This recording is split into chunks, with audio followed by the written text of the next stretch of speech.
Gujarat थैमिक्स bioscience limited एक महंगे बाजार में काफ़ी सस्ता स्टॉक, और सिर्फ सस्ता ही नहीं, काफ़ी तेज़ी से ग्रो करने वाला स्टॉक। एक ऐसी कंपनी जिसका प्रॉफिट पिछले 3-5 साल में काफ़ी शानदार ग्रो किया है, और ये स्टॉक काफ़ी सस्ते वैल्यूएशन पर मिल रहा है।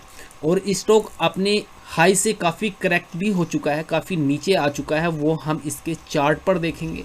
और इस कंपनी पर कोई डेट नहीं है, लगभग ज़ीरो डेट कंपनी है। और ये फार्मा सेक्टर की एक शानदार कंपनी है जो कि मेडिसिन केमिकल्स बनाती है। तो अब आप देखिए इस स्टॉक के बारे में। इस स्टॉक का मार्केट कैप काफ़ी छोटा है, अभी 316 करोड़। यहाँ पर इसका मार्केट कैप, ये स्मॉल कैप क्या माइक्रो कैप कंपनी है। इस स्टॉक का करंट प्राइस है 218 रुपये। इस स्टॉक के पी की बात करें तो 9 के नीचे शानदार, काफ़ी सस्ता, ये काफ़ी सस्ता है। यहाँ पर इसका पी काफ़ी कम है। इसके आरओसी देखिए आप 84% के आसपास, और आरओई यहाँ 76 के आसपास। प्राइस टू बुक वैल्यू के सामने यहाँ पर इसका प्राइस थोड़ा महंगा लिखता है, ये 5.5 गुना से ज़्यादा है। बुक वैल्यू 39 रुपीज़ की, करंट प्राइस 218 रुपये। कंपनी के ऊपर डेब्ट की बात करें तो 45 लाख रुपए केवल। और यहाँ पर बाकी डाटा देख लेते हैं। आप देखिए 52 वीक में यहाँ पर इसके हाई लो कितना बड़ा गैप है। यहाँ पर इसके 72 रुपये 40 पैसे इसके लो थे, और यहाँ पर 304 रुपये इसका हाई था। और ये अपने 304 रुपये के हाई से अभी काफ़ी कूल ऑफ हो चुका है स्टॉक, और ये अभी यहाँ पर 218 पर ट्रेड कर रहा है। और यहाँ पर ये अपने 200 डे मूविंग एवरेज के पास है, ये एक अच्छी बात है। और ये स्टॉक यहाँ से सपोर्ट ले सकता है। तो ठीक है फ्रेंड, अभी बाकी डाटा इस स्टॉक का देख लेते हैं। सबसे पहले इसका चार्ट देख लेते हैं, और उसके बाद इसकी ग्रोथ देखेंगे, प्रॉफिट की, सेल की, और स्टॉक ने कितने शानदार रिटर्न दिए हैं पिछले कुछ सालों में वो भी देखेंगे। ये स्टॉक का 1 साल का चार्ट है आपके सामने। आप देखिए यहाँ पर जब काफ़ी सेल ऑफ था इस मार्केट में, ये मार्च अप्रैल 2020 में, तब बियर काफ़ी हावी था स्टॉक मार्केट में। उस टाइम भी ये स्टॉक अपने 200 डे मूविंग एवरेज को नीचे की तरफ नहीं काटा था, और यहाँ पर अपने 50 डे मूविंग एवरेज जो कि येलो कलर की लाइन है उसके नीचे आने के बाद ये स्टॉक यहाँ पर लो करता है 76 रुपये 25 पैसे का। आप देख सकते हैं 76 रुपीज़ 25 पैसा। और उसके बाद ये स्टॉक यहाँ से काफ़ी बुल रन में आता है, और देखिए यहाँ पर ये 300 के ऊपर क्लोजिंग देता है। ये 291 दिखाया हुआ है, लेकिन यहाँ पर ये 300 से ऊपर करता है 13 नवंबर को। और उसके बाद यहाँ पर ये स्टॉक कूल ऑफ हो रहा है, और वापस ये अपनी 200 डे मूविंग एवरेज लाइन के पास आ चुका है। अब यहाँ पर ये नीचे की ओर क्रॉसओवर दे सकता है 200 डे मूविंग एवरेज लाइन को। लेकिन जैसे कि इस स्टॉक का ग्रोथ है, इस स्टॉक की जो परफॉर्मेंस है, उस हिसाब से लगता है कि स्टॉक यहाँ से ये काफ़ी कूल ऑफ हो चुका है ऑलरेडी, और यहाँ से ये स्टॉक बाउंस बैक ले सकता है। तो ठीक है, इसी स्टॉक की प्रॉफिट की ग्रोथ देख लेते हैं, इस स्टॉक के प्राइस की ग्रोथ देख लेते हैं वो कितने रहे हैं। उसके बाद देखेंगे कि स्टॉक की बैलेंस शीट में इसके रिजर्व कैसे ग्रो किए हैं, और इस कंपनी का डेब्ट कैसे खत्म हुआ है। ये यहाँ पर इस विंडो में स्टॉक के प्रॉफिट की ग्रोथ है, कंपाउंडेड प्रॉफिट ग्रोथ क्या रही है, और स्टॉक के प्राइस कैसे ग्रो किए हैं पिछले 1, 3, 5 और 10 साल में।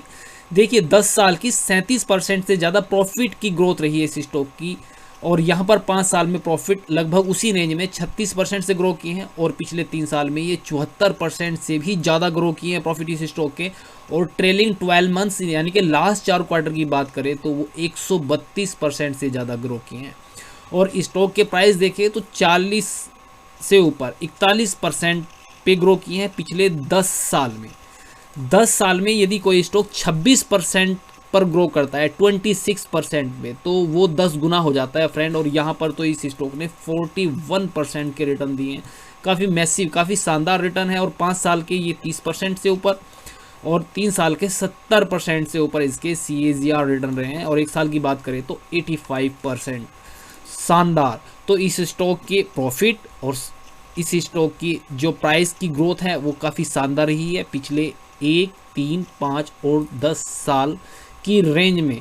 तो फ्रेंड ये उम्मीद अभी आगे भी की जा सकती है इस स्टॉक से। वैसे भी अब फार्मास्यूटिकल कंपनी के दिन अच्छे आने वाले हैं इंडिया के अंदर। तो ठीक है, अब इसकी एक बार बैलेंस शीट देख लेते हैं। ये इस कंपनी की बैलेंस शीट है, और ऑल फिगर्स इन करोड़ है, और ये लायबिलिटी पोर्शन है, एसेट्स पोर्शन नहीं है। तो यहाँ पर देखिए सेल कैपिटल है शेयर्स की जो सबसे ऊपर रो में है, उसके नीचे रिजर्व है जो कि माइनस में थे ये 2009 से डाटा है 10 से, और यहाँ पर इसकी ये बोरोइंग है 16 करोड़ 14 करोड़। तो यहाँ पर इसके रिज़र्व माइनस में थे। तो अब यहाँ से देखिए कि ये स्टॉक के रिज़र्व और यहाँ पर इसकी बोरोइंग कैसे चेंज हुई है। तो मार्च 12 का डाटा है, उसके आगे का डाटा देख लेते हैं। यहाँ पर इसकी परफॉर्मेंस काफ़ी ख़राब लगती है। मार्च 12 के बाद यहाँ पर देखिए इसके रिज़र्व कितनी तेज़ी से बढ़े हैं, -25 से 17, -13, -8, -3, और यहाँ पर मार्च 2017 में 1 करोड़ रुपए इनके पास रिज़र्व हो गए। वहीं इनकी बोरोइंग 11 करोड़ 11 करोड़ 9 करोड़ 6 करोड़ 3 करोड़ 4 करोड़ काफ़ी कम हो गई मार्च 17 तक। और अब करंट का डाटा आपके सामने है, जो कि अब काफ़ी शानदार यहाँ पर पिक्चर हो गई है। मार्च 17 के बाद आप यहाँ पर देखिए, मार्च 17 में यदि इसके रिज़र्व कुल 1 करोड़ थे तो मार्च 18 में 5 करोड़, 19 में 11, 35 और सितंबर 2020 तक ये 49 करोड़ रिज़र्व इस कंपनी के पास आ चुके हैं। और यदि बोरोइंग की बात करें तो बोरोइंग यहाँ पर एक बार थोड़ी ग्रो की हुई 6 करोड़ और 8 करोड़ मार्च 20 तक, और अब यहाँ पर 0 है। तो फ्रेंड, बैलेंस शीट पर भी ये कंपनी पास्ट के मुकाबले आज की डेट में ज़्यादा स्ट्रॉन्ग है। अब इस कंपनी के पास ग्रोथ भी ज़्यादा है, और कंपनी की जो वैल्यूशन है, पी वैल्यूशन, वो 10 से नीचे है। तो फ्रेंड, ये सब देखकर लगता है कि ये स्टॉक यहाँ से मीडियम टर्म के लिए, शॉर्ट टर्म के लिए नहीं बोला जा सकता, मीडियम टर्म के लिए और लॉन्ग टर्म के लिए अब एक अच्छी अपॉर्चुनिटी दिखता है। तो फ्रेंड, ऐसा हमारा विचार है। यदि आपको इस स्टॉक में कोई पोजीशन बनानी है तो आप अपने फाइनेंशियल एडवाइज़र से सलाह जरूर लीजिए। धन्यवाद।